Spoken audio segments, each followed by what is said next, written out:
시청자 여러분 안녕하십니까? BTV 뉴스입니다. 먼저 이 시각 주요 뉴스입니다. 사회복지시설에서의 학대 예방을 위해 서구가 조례를 마련합니다. 전국 첫 사례로 피해 신고와 예방 교육 등을 의무화합니다.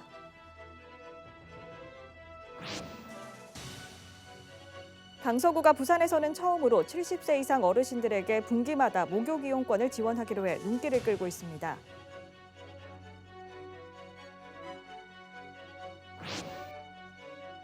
도시명 청년 창업주거 복합공간이 동서대학교의 문을 열고 운영에 들어갔습니다.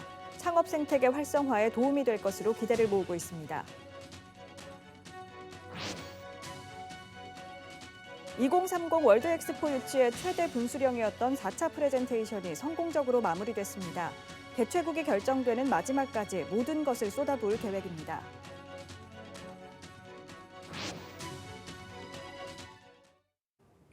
전국 처음으로 서구에서 사회복지시설 학대 예방을 위한 조례가 제정됩니다.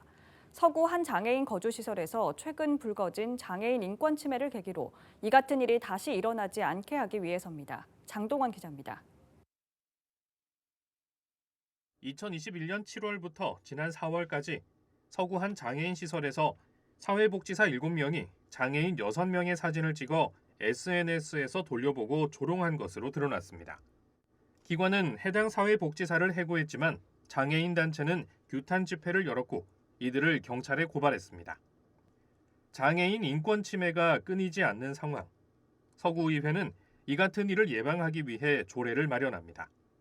전국 첫 사례로 장애인뿐 아니라 노인, 여성, 아동 등을 대상으로 한 서구 모든 복지시설에 적용됩니다. 장애인 생활 거주시설의 학대 예방 관련한 조례를 찾아보니까 시설 운영에 관한 건 있는데 피해라든지 이런 학대를 당했을 때 우리가 바로 보호 조치를 할 수 있는 조례가 없더라고요. 조례안에서는 구청장이 1년에 한 번 이상 복지시설을 점검하고 시설 대표자가 분기마다 학대 예방과 SNS 활용 교육을 의무적으로 진행하도록 하고 있습니다. 지금까지 지자체의 시설 점검은 필요시에만 진행됐고 행정적 점검에 그쳐왔습니다. 또 피해자 인권 침해와 학대에 대한 신고 체계를 마련하고 이 같은 일을 하지 않겠다는 서약서도 반드시 제출하도록 했습니다. 사법기관이 아니라서 처벌사항을 조례에 명시는 못했지만 함께 일하는 동료이기 때문에 신고를 할 수 없는 그런 분위기일 수도 있고요. 그리고 시설장 같은 경우에도 이제 일일이 다 그걸 못하니까 이제 발견 즉시 이것도 우리가 학교 폭력이나 아동 학대처럼 신고 의무화라도 돼야 된다는 의미에서 서구 사회복지시설 학대 예방 조례는 지난 13일 의회 상임위에서 가결됐고 23일 본회의에서 통과 후 시행될 예정입니다. BTV 뉴스 장동원입니다. 코로나와 공공요금 상승 등으로 동네 목욕탕이 점점 사라지고 있는 현실인데요. 강서구가 부산에서는 처음으로 70세 이상 어르신들에게 분기마다 목욕 이용권을 지원하기로 해 눈길을 끌고 있습니다. 박재한 기자입니다. 김해공항 인근에 있는 한 목욕탕입니다. 이 일대에서는 유일한 시설입니다. 동네 주민이 다른 목욕탕을 가려면 경전철을 타고 김해까지 가야 하기 때문입니다. 지금 젊은 사람들은 잘 안 하고 보통 50대 이상 이런 사람들이 목욕탕 이용하거든요. 우리 이동에서는 지금 한 개 있잖아요. 여기가 없어진다면 저희들은 차 운전을 못 하니까 또 다른 데로 또 가야 되는데 아들, 딸들이 오면 한번 실어다 주든가 그럼 누구를 한번 따라가든가 이래야 되는데 이것 없어지면 안 되잖아요. 강서구는 6억 7천만 원을 투입해 부산에서 처음으로 어르신 대상 목욕 이용권을 지원합니다.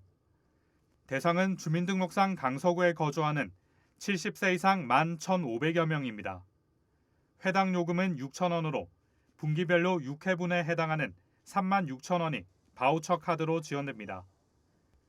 강서구 내 운영 중인 목욕업소 13곳 모두 이용할 수 있어 상생도 기대됩니다. 목욕탕이 많이 사라졌습니다. 경영난 때문에.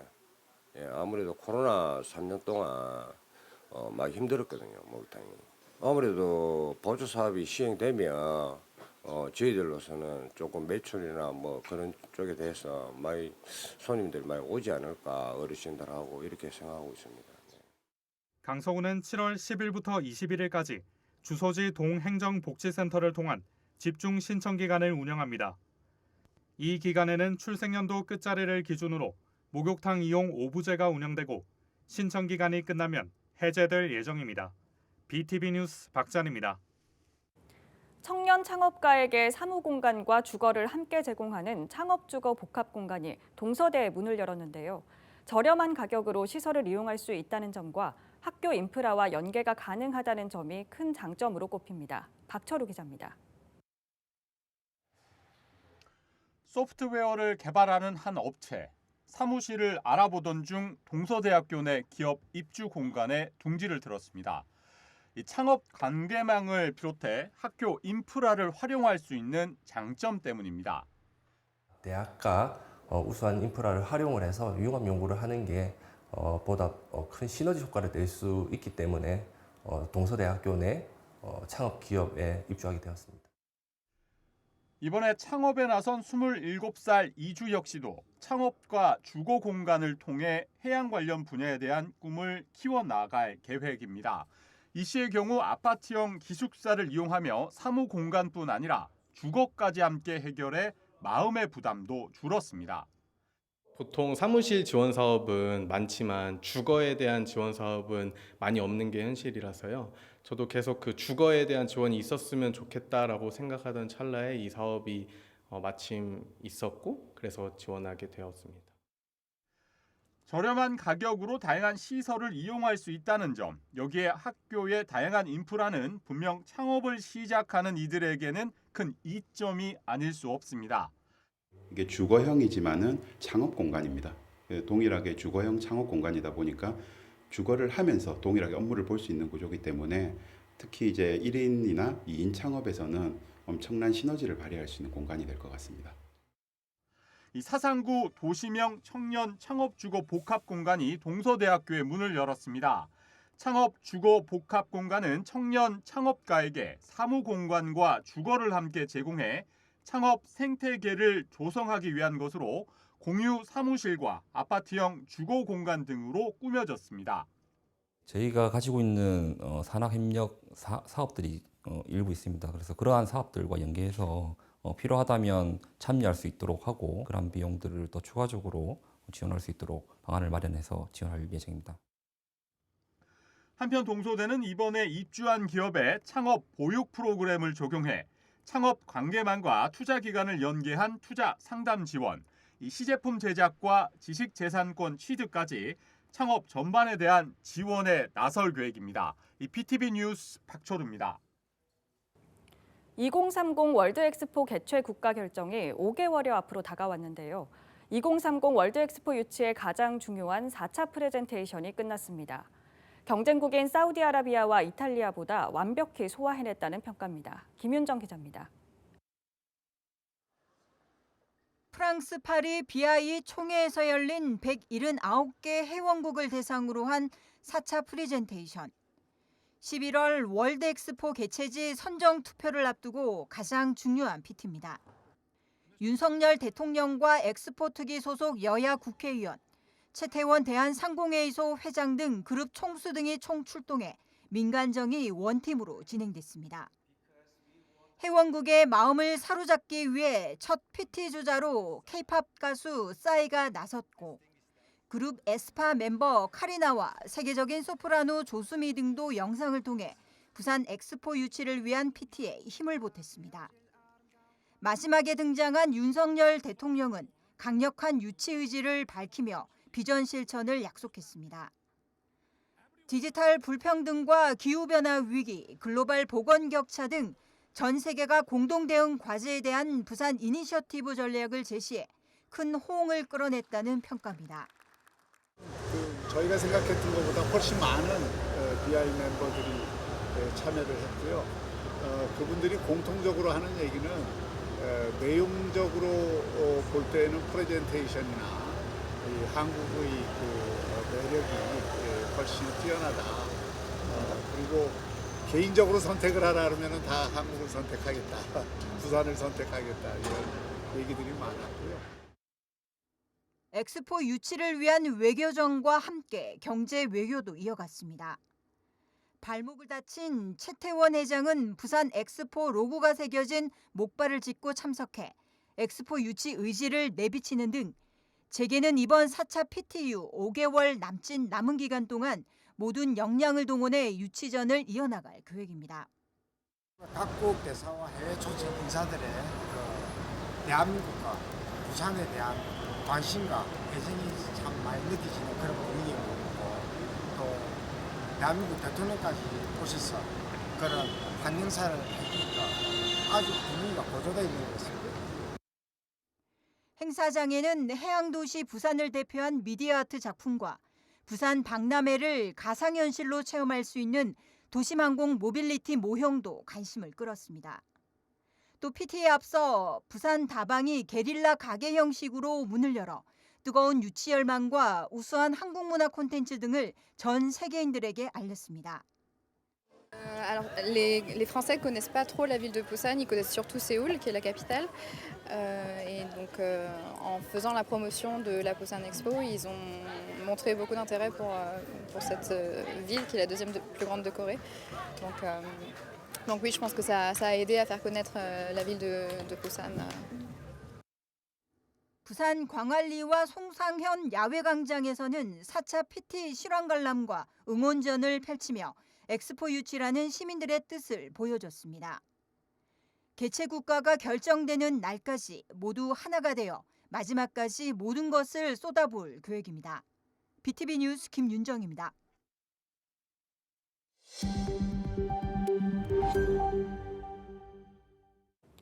(21일) 오후 4시쯤 부산시청 앞 도로에서 50대 남성 A씨가 분신 시도를 하다 화상을 입고 병원으로 옮겨졌습니다. 화물차 운전자인 A씨는 시청 담당 공무원의 태도에 불만을 품고 준비한 휘발유를 자신의 몸에 뿌린 뒤 불을 붙였습니다.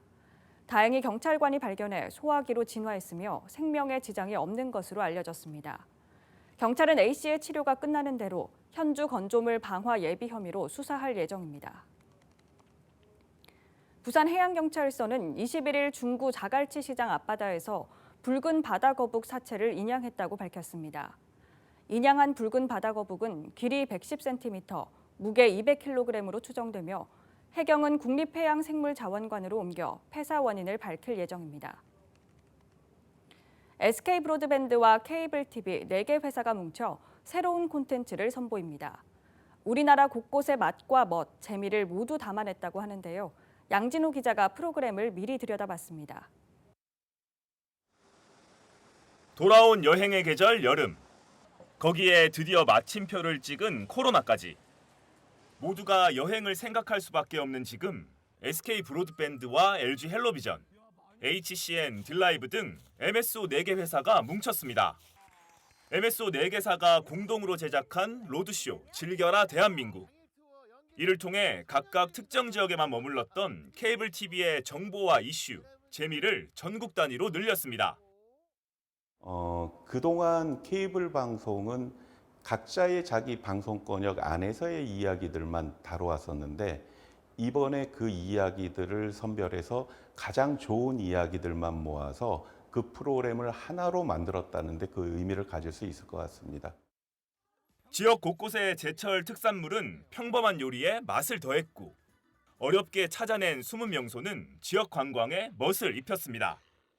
여기에 MZ세대가 직접 전달하는 그들만의 휴식과 여가 문화로 특별한 재미를 더합니다. 여기가 포토 스팟이에요. 옷 입어보고 여기 이렇게 서가지고 모델처럼 짠, 짠, 짠. 스튜디오에서 진행되는 다양한 트로트 무대와 퀴즈쇼는 매회 새로운 게스트의 출연으로 지루함을 없앴습니다. 특히 매회 소개되는 특별한 여행지와 음식, 즐길 거리를 바탕으로 만들어질 무대는 기존 음악 프로그램과 차별성을 만들었습니다. 요요미스럽게 또 많은 분들에게 정보 전달도 잘 해드리고 또 뭐 맛집이라든 맛집은 맛집 또 고유의 멋과 또 저의 매력대로 좀 많이 설명을 또 잘 재밌고 맛깔스럽게 해드리는 게 큰 강점이 되지 않을까 생각이 들어요. 케이블 TV 4개 회사는 이번 프로그램을 바탕으로 공동 제작 기회를 늘려갈 방침입니다. 로드쇼 즐겨라 대한민국은 오는 26일 저녁 7시 30분 첫 방송됩니다. BTV 뉴스 양진호입니다. 올해 해수부가 내놓은 해수욕장 침식률을 보면 전국에서 부산이 가장 심각합니다. 왜 부산만 이렇게 심각한 건지, 대책은 모래 투입밖에 없는 건지 장보영 기자가 집중 취재했습니다. 지난 50년 동안 하늘에서 바라본 송정 해수욕장입니다. 모래사장의 폭이 줄어드는 모습이 확연히 드러납니다.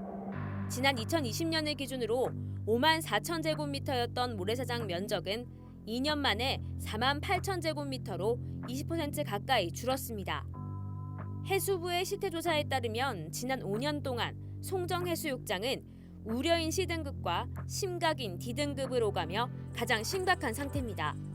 송정해수욕장뿐 아니라 부산의 조사지점 9곳 중 8곳이 C와 D등급을 받아 부산의 침식률은 전국 1위를 기록했습니다.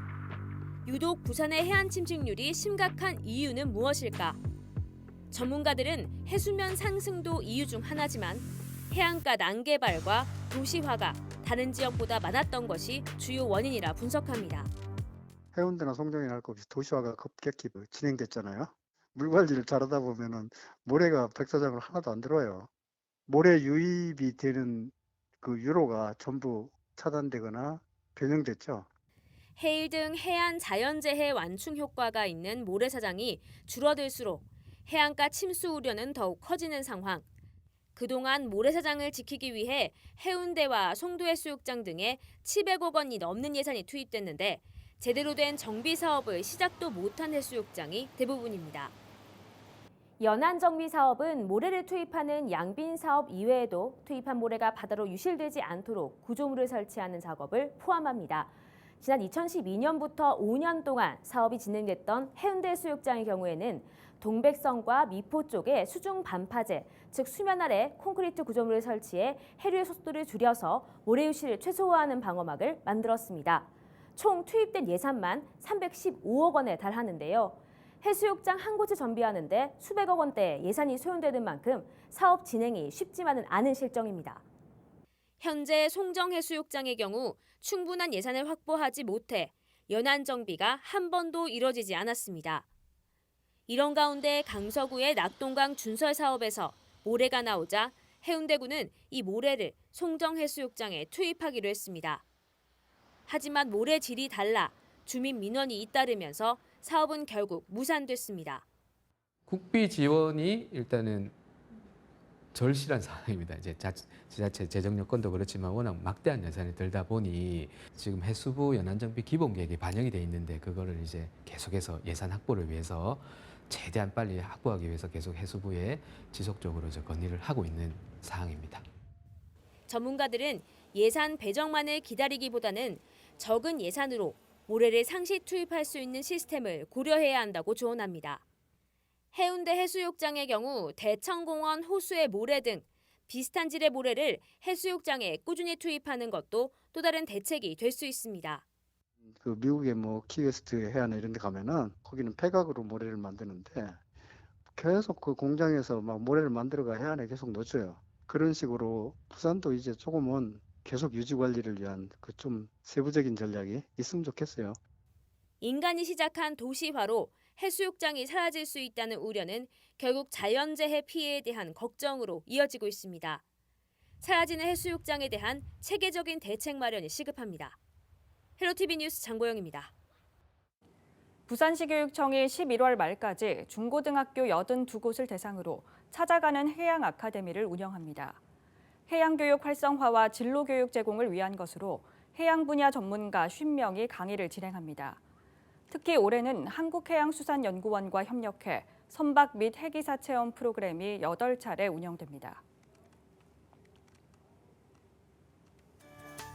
이어서 포토뉴스입니다.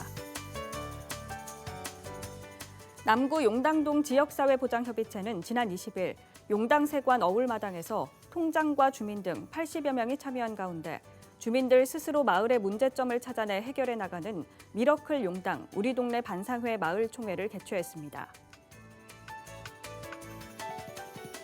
남구 문현일동 지역사회보장협의체는 지난 20일 물김치와 깻잎김치를 직접 담아 관내 소외계층 80세대에 전달하는 아삭아삭 여름김치 나눔 행사를 가졌습니다. 남구 문현사동 방위협의회는 지난 21일 호국 보훈의 달을 맞아 국가를 위해 헌신한 분들에게 감사의 마음을 전달하고자 동행정복지센터에 선풍기 24대를 기탁했습니다. 서구 서대신 3동 새마을부녀회는 지난 20일 사랑의 이웃사촌 후원회의 후원을 받아 관내 취약계층 20세대에 밑반찬을 만들어 전달하는 서대신 3동 새마을부녀회 사랑의 밑반찬 나눔 6월 활동을 전개해 이웃사랑을 실천했습니다. 서구 암남동 주민주도 마을복지계획 추진단은 지난 21일 서구 종합사회복지관과 함께 단원들이 조리한 반찬을 관내 어려운 이웃에게 전달하는 촘촘한 반찬 원정대 사업을 진행했습니다.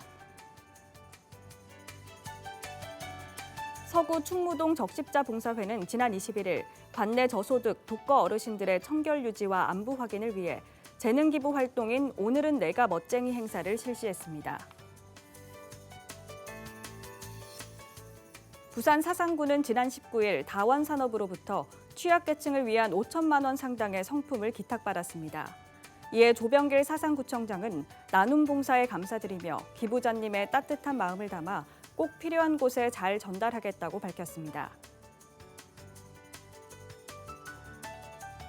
사상구 덕포 1동 마을건강센터는 지난 20일 한내 마을행복센터에서 마을건강센터의 날 행사를 개최했습니다.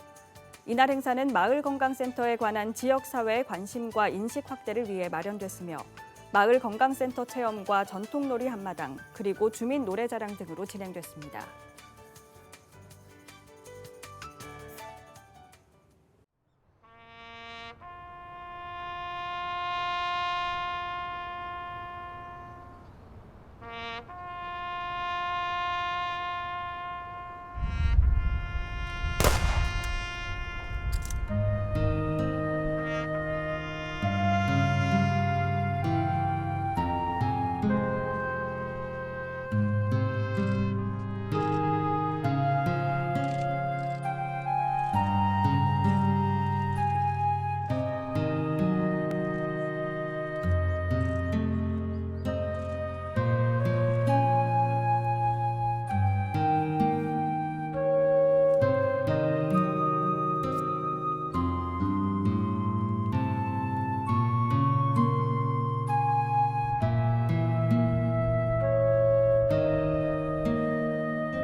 이상으로 BTV 뉴스를 마칩니다. 시청해주신 여러분 고맙습니다.